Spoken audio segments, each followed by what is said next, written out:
Hi guys, it's Emily from Novel Novels and welcome to today's video. This is my February book haul. And it is bigger than it should be because in January I was naughty and I left the books that I received to add on to February's pile, which meant that February's pile is bigger than it should have been because it didn't, I just stuffed up. But this is going live on the 1st. I'm filming this on the 26th.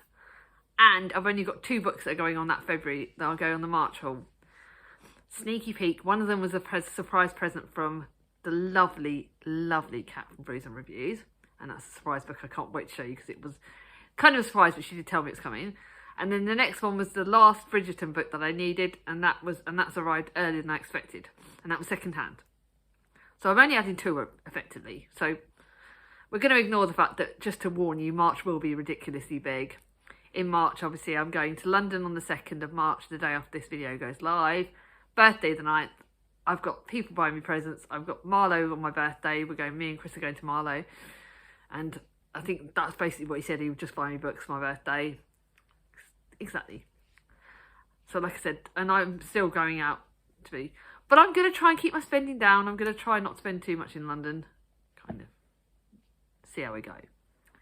But let's crack on with these books because I've got 32 books to show you. So again, I will not be going into too much detail. I've got 19 of those are gifts. Yeah, I've been truly blessed this month. When I say gifts, I think 4 of these are ad PR product books. So they're books I've been sent to review. 2 of those books would have been reviewed, would have been finished in the end of February. And 2 of them are getting done next month. So there are 4 ad PR products. So they should count as gifts, but they are ad PR products because I have been sent them to read and review. And then the rest are, so that means that's 15 that are, excuse me, runny nose, 15 that have been other gifts. And then I bought 13. So buying 13, please guys, this is me. Aren't you seeing an improvement? Aren't I getting better? Kind of. Hopefully. Alice will. I don't blame Alice. I'm blaming Alice for everything. She's been at Alice and her giant bookshelf. She's been buying books. Sod it. But at the end, you'll see that I'm not spending much. So again, 32 books. And when you find out how much I've spent, I've done good. But let's stop waffling again. I'm waffling. So the first book is a book you would have already seen a review. I am doing a separate review for this tomorrow. So this will come up. There might be a review for this before this video goes live. I hope. Hopefully I would have got my bum. But this is A Sign of Our Own by Sarah Marsh. I got it from Tandem, read it at the start of the month. I've done my big full review is on Instagram and on Goodreads and everything. But yeah, so you've already seen that already. So I'm going to put that to there. So I do need to remember to film a review for that tomorrow. The next one is a Love Book Tours book that I am reading and reviewing in March. And that is Lovelty by Mel Higgins. It is the sequel to Dear Lottie. And I'm really looking forward to this. It's one that you would have seen it on my TBR. I'm really looking forward to this, but this is getting ready at the end of the month, so that needs to go separately in a separate file. Yeah. And then the next 2 are 2 that I'm reading currently, so actually I need to put these. And this is the one, Maybe It's About Time by Neil Boss. This is one I'm reading for Love Book Tours as well. And this is one that I'm reading gradually until it'll be fit review at the end of the month, and the end of March/April, I think. But I'm reading this gradually, so I need to put this by because I'm enjoying it. It's set at the time of COVID, when COVID hit, and I'm gradually getting into it. Really excited. It is actually some of the benefits of this are actually going towards the gingerbread charity. So this is another reason why I'm doing this, and you would have seen regular posts about this over the coming month. The author is nice. It's about Marcus Barlow, the firm has given Marcus Barlow everything he wants, but it's taken his soul in return. Finding a way to leave has become an obsession. Claire Calford's life has hit rock bottom when she's caught stealing food from Tesco's, left alone by her husband and with 2 small children and an STI. I didn't know that bit. Her suicide music is starting to play louder in her head. A chance meeting brings them together, and then this is when COVID hits. So it's set in the early months of 2020. I am looking forward to this. The authors are already getting involved in the book tour, so positive. Reading my pages up to date. And then one for the review for this would have already been up by the time this video goes live. This is The Unfinished Business of Edie Brown by Freya North. I'm really loving this. I love Freya North's book. It's a brilliant, brilliant book. It's set partly like 70s to 80s and then in the current timeline. It says it's a contemporary, but I think it's more historical fiction because a lot of it's set in the past. Brilliant, brilliant book. You would have seen the review for that, so those are those. Now to the books that I've been gifted. Again, I will go into a bit of details on them, but not too much. If you want more, please let me know. And please tell me which ones you think I should prioritise. The first is I got sent Pride by Ali Hazelwood. This is my anonymous gift that got sent to me off my wish list. Again, with no gift note. Whoever is doing this is the third book that I've not had a gift note for. So I don't know if it's Amazon being naughty and not sending me a gift note, or the person who's sending this wanting to be anonymous. Whoever it is, if you want to tell me, great. If you want to tell me like on Instagram and do it privately, great. If you want to leave a comment, great. If you want to be anonymous, whoever you are, thank you again. You seem to be sending these right when I need them the most. I don't know who you are. I cannot thank you enough because this arrived last week when I was feeling pretty crappy. So thank you, thank you, thank you. This is Ali Hazelwood's YA. It's a YA book. It's about werewolves and misery and vampires. It's like supernatural kind of thing. But Cat from Brews and Reviews liked it and she thinks I'm going to like it. So I'm excited to read this. Misery Lark is the only daughter of a powerful vampire, councilman of the Southwest, and he's an outcast again. Her days of living anonymity amongst the humans are over, and she's been called upon to uphold a historic peacekeeping alliance between the vampires and the mortal enemy, the Wares. Okay, this does look really good. I can't wait to read this, but yeah, whoever it is, thank you. Then to my gift from Chris, because I survived a hospital appointment. At the end of the month, I'm going to be surviving a dentist appointment, so he'll be getting me another gift at the end of March. And this is Lucy Score's book, Pretend You're Mine. I don't know too much about this. It's got a guy who works for the National Guard. Soldiers turn me, ooh. I'm not getting too excited about that. Luke Garrison is a hometown hero, a member of the National Guard ready to deploy again. The last thing he's looking for is a woman to ruin his solitude. But when the wildly beautiful Harper stumbles into his life, she realises she's the perfect decoy, a fake girlfriend to keep his family off his back until he's deployed. This looks good. It's a contemporary. Roll on. Then to a book that the lovely Alice from the Alice and the Giant Bookshelf got me. It's Dewey, the small town library cat who touched the world. Non-fiction, cat. What more do I need to know? Alice liked it. It's short but sweet. It's non-fiction, it's about cats. I can't wait to read this, but at the same breath I'm saving it because, yeah, it's about cats. They always cheer me up. Then to the 4 books that I got from the lovely Gem from Gem of Books. She was unhauling books and she said, which ones did I want? And I've got the 3 Bear and the Nightingale series. I've got The Bear and the Nightingale, The Girl in the Tower, and The Winter of the Witch. This is a series. I read The Bear and the Nightingale from the library right at the start of my booktube life, and I enjoyed it, but I never got to pick up the other books. So I'm going to reread the whole series together at some point. But I'm going to wait until I've got some of my other series tackled, so it might be done in the second half of the year.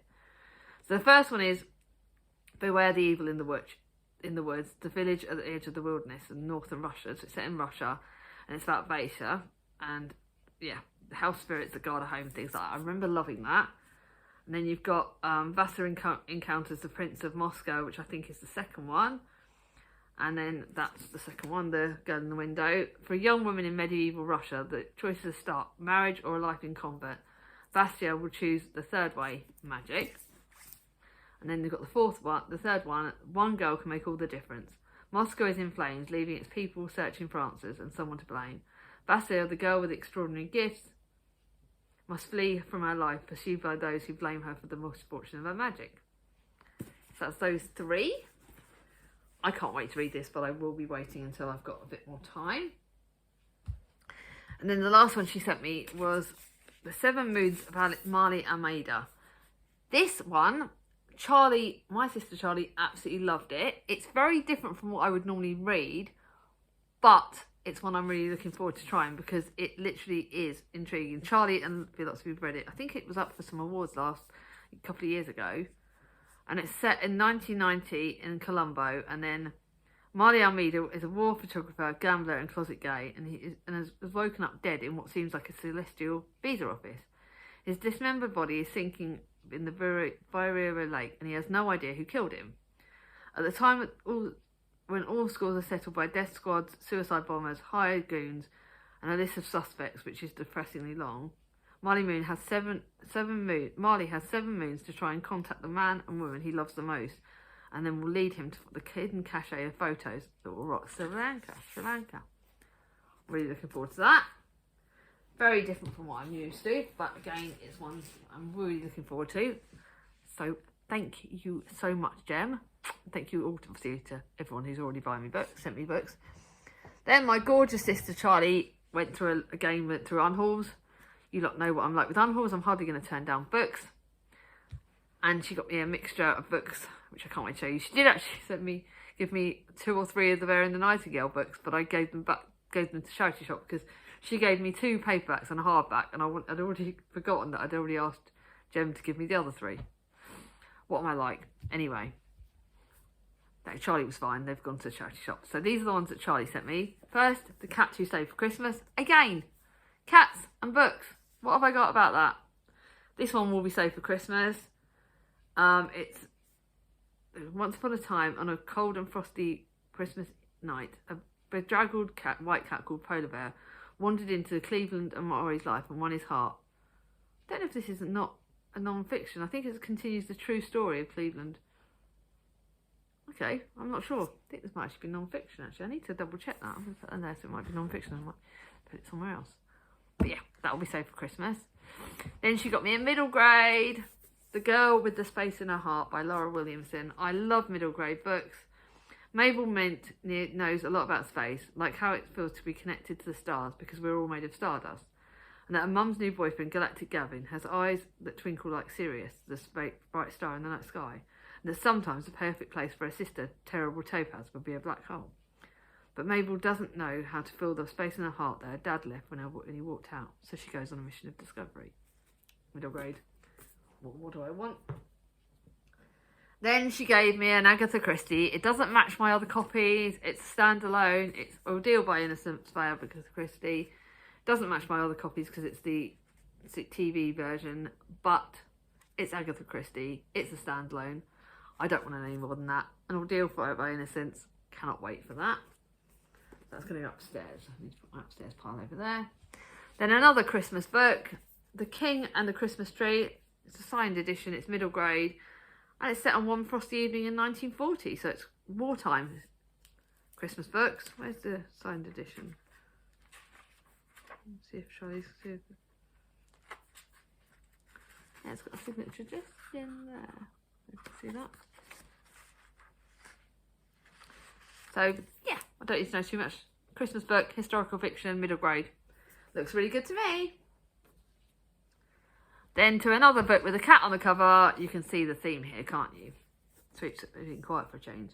The Kamari Food Detectives by Hishari Kashwai. I am no good at saying foreign names. It's kind of like Before the Coffee Gets Cold, I think Charlie said, but with cats.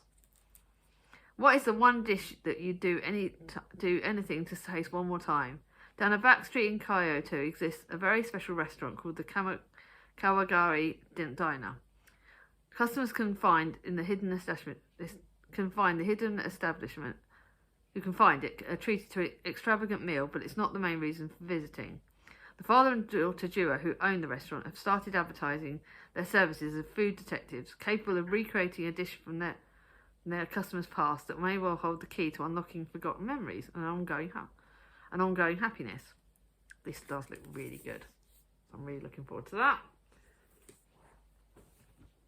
Then she got me a book that's very different, not my normal type. The Sleepwatcher. It's not very big, by Rowan Hishari Buchan. I've got no idea what this is like. She's given me a book that sounds very different. That summer, my mind separated from the body as completely as an egg cracked from its shell. The splitting began in the hazy days when after the exams were done. When she is 16, Kit suffers a summer of peculiar sleeplessness that isn't quite what it seems. Her body lies in the bed while she is wandering through her family home. the streets of the rundown seaside town, and into the streets of houses of her friends and strangers. Unseen and unheard, she witnesses her parents and their fracturing relationship. The house thrums with quiet violence that she can no longer ignore. This is weird, but it does look good, so I'm hoping I'm going to love it.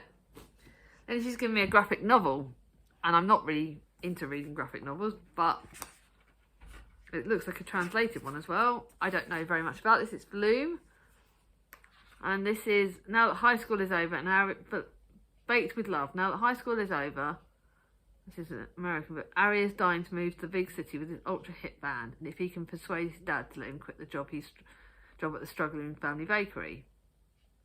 I've got no idea about this, but Charlie thinks I like it, so I'm going to give it a go. And then last but not least of these is Violeta by Isabella Allende. I swear to God, Mum read this and liked it. I know a few people have read it and liked it. It's stunning. It is a beautiful, beautiful edition. And it's set in 1920. Violeta comes to the world on a stormy day in 1920, the first girl in her family after 5 boisterous sons. From the start, her life is marked by extraordinary events. The ripples of the Great War are still being felt, even as the Spanish flu arrives on the shores of her South American homeland, almost at the moment of her birth. Told in a letter to someone Violeta loves above all else, this is the story of a 100-year life, the devastating heartbreak and passionate affairs, times of both poverty and wealth, terrible joy, terrible loss and immense joy. I think Charlie liked it, so I'm going to give that a go. I know that I was quite good. Now I've got to try and move the ones I bought. And this video is already 60 minutes long. Oopsie. So first one that I bought. So these are the only 2 full price books I've bought. The first one is Destroy the Day by Bridget Kavanagh. I have managed to get this a bit wet, because I had a bit of an accident before filming. This is the third and concluding book in the Defy the Night series by Bridget Kavanagh. I'm reading it in March. You would have heard about it. It is massive. Prince Carrick is out of options. Held captive by the vicious Orion Crane, he's desperate to reunite with Tessa, but will need to ally with the rebel leader Lachlan. I do not want to know more. I'm really excited by that. Then to the last full price, because I did buy one get one half price, because Waterstone were being nice. They had a buy one get one half price on a book that I've been listening to, and so many booktubers had raved about this. I know Katie had, I know that Charlotte from Coiny Reads had raved about it. I wanted it in full price, but I ended up waiting for it to come in paperback. And this is Clymestra by Constance Casti. I've wanted this for ages. It's Greek, it's Mother, Murderer, Magnificent. She was born to a king, but marries a tyrant. She watches helplessly as he sacrifices her children to the gods. She bides her time, she plots her revenge. She knows how to play this game. If power will not be given to her, she will take it for herself. She is Clymestra. I cannot flipping wait for this book. I'm beyond excited. I don't think it'll be on my shelves for very long before it gets read. Then I said I was going to wait for my birthday. I said, right, I'll wait. I'll see if I get these books for my birthday. And then I felt low. You guys know I've had an ongoing problem with waiting for my knee battery to charging, and I've had problems with my pain, and I've had feeling a bit of a low recently. Heads up on the day I'm filming, I'm feeling a bit down. But I have been looking on Amazon to find out if the last 2 Bridgerton books that I had were on offer to second-hand sites on Amazon. This came up for less than £5, and I went to Chris, can I have it? So this one is To Sir Philip with Love, which is Eloise's story. In March's book haul, you'll see that I've got Francesca's story. I've now completed the series, which means I can start it very, very soon. I'm going to start it probably April or May time. I'm going to start and finish this series because I just can't wait. I think I might wait until May, because that's once I've watched Colin Bridgerton's story. But yeah, this is Eloise's story, and it's about she meets the perfect husband, wouldn't be so moody, and it's to do with Sir Philip. I don't know any more than that. I know this isn't everyone's favourite. I know that a lot of people who've read this said there isn't their favourite in the series, but I wanted to complete the series, so I read that. And then now these are the real sort of charity shop books, and the next one is partly for the middle grade, for the fact that I'm going to be reading it.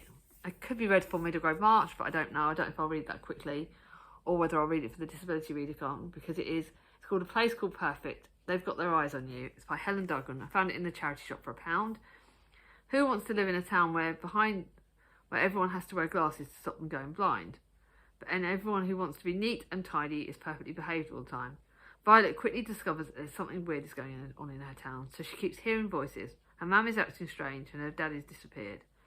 Until when she meets Boy, she realises that her dad was not the only person who's vanished. Creepy, middle grade. Really can't wait for that. Then to another book that's got perfect in your comment, and this is All Your Perfects by Colleen Hoover. Again, I like Colleen Hoover's books. They're quite bright. This is my favourite colour, purple. I don't want to know too much about this. It didn't pay very much for it, so can a love story with a perfect beginning survive a lifetime between two imperfect people? Then, the last thing Quinn expected was to meet the love of her life outside her ex-fiance's front door. A year after leaving behind their cheating partners, Quinn and Graham are in the perfect relationship that seems destined by fate. Now, 7 years later, their perfect love is threatened by the imperfect marriage. Memories, mistakes and everything like that. Does look really good. Colleen Hoover, had to get it. I think that was only £1 as well.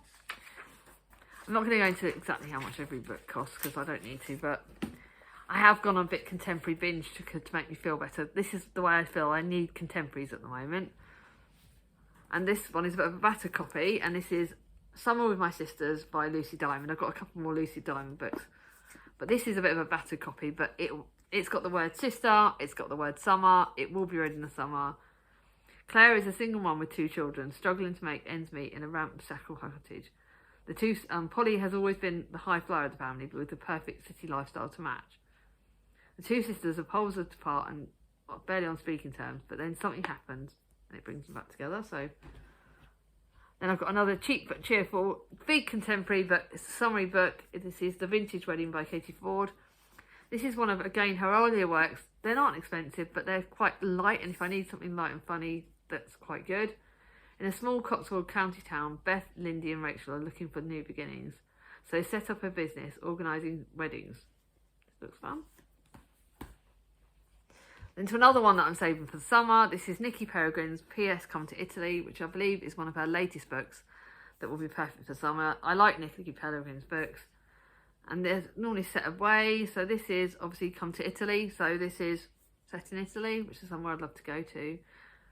It's a lead character called Belle, which is my niece's name, and I love that name. When Belle's quite idyllic life on the coast starts to crumble, a stranger 1,000 miles away in Italy it's a stranger 1,000 miles in Italy who provides the shoulder to cry on, and then Enrico sends her a beautiful gift with a note sign, P.S. Come to Italy. So she goes there. Don't need to know any more than that.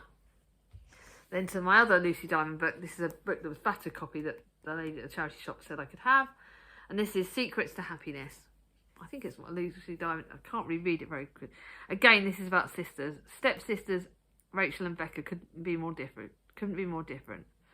Everyone thought Rachel had it all. Appearances can be deceptive. Stepsisters Rachel and Becca could hardly be more different. Rachel is happily married with 3 children and a great career, while Becca has a dead-end job and a disastrous life life. But when Rachel doesn't come home one night, Becca is called in to help, and she soon realises that her stepsister's life is not so perfect after all.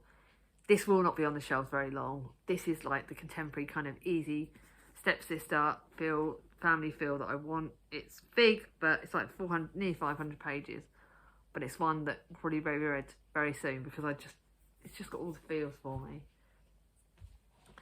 Then to Christie Barlow, Star-Crossed Manor. I think this is part of a series, but I don't know if I can read it as a standalone.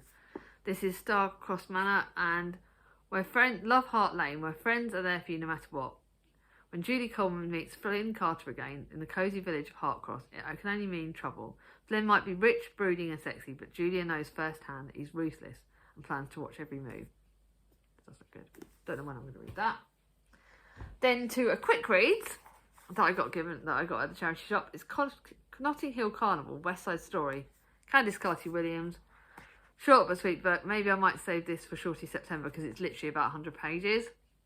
Notting Hill Carnival, sounds good. Candice Carty-Williams, brilliant. What the hell.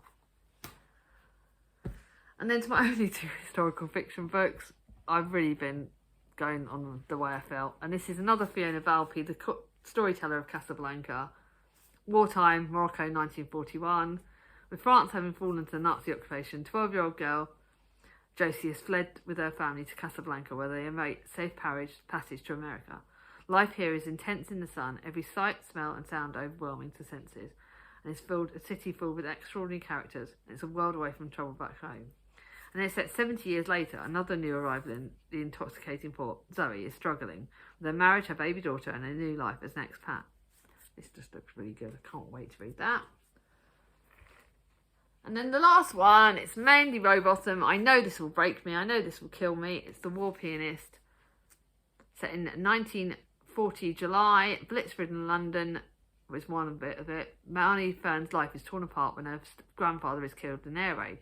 But once she discovers that he's been working undercover as a radio operative or pianist for the Dutch resistance, Marnie knows she must complete his mission no matter what the cost is. And then in Nazi-occupied Amsterdam, the other end of the wireless, a fellow pianist, Corey Baker, is caught in a dangerous game of cat and mouse and is desperately trying to find to keep her loved ones out of the line of fire, even if it means sacrificing herself. 2 cities, 2 spies. Will the women survive? This will break me, but it does look very good. So, it's not taken too long, but those are the books that I've gained in February. I have no idea which ones I'm going to read first. Some of them will get read quickly, some of them might wait a bit longer. Some of them are getting read because some of them are getting read straight away. Who knows? If you got to the end of this video, because I've got so many gifts, do me a gift emoji. And let me know what books you've got in February. Are there any books of those you think I should prioritise that I've not told you I'm prioritising? I love your feedback. I love chatting to you guys in the comments. It makes me so happy. Lastly, if you like this video, give it a thumbs up. If you're new to my channel and not subscribed yet, ring on my ding-a-ling. I'll see you all soon. Bye-bye.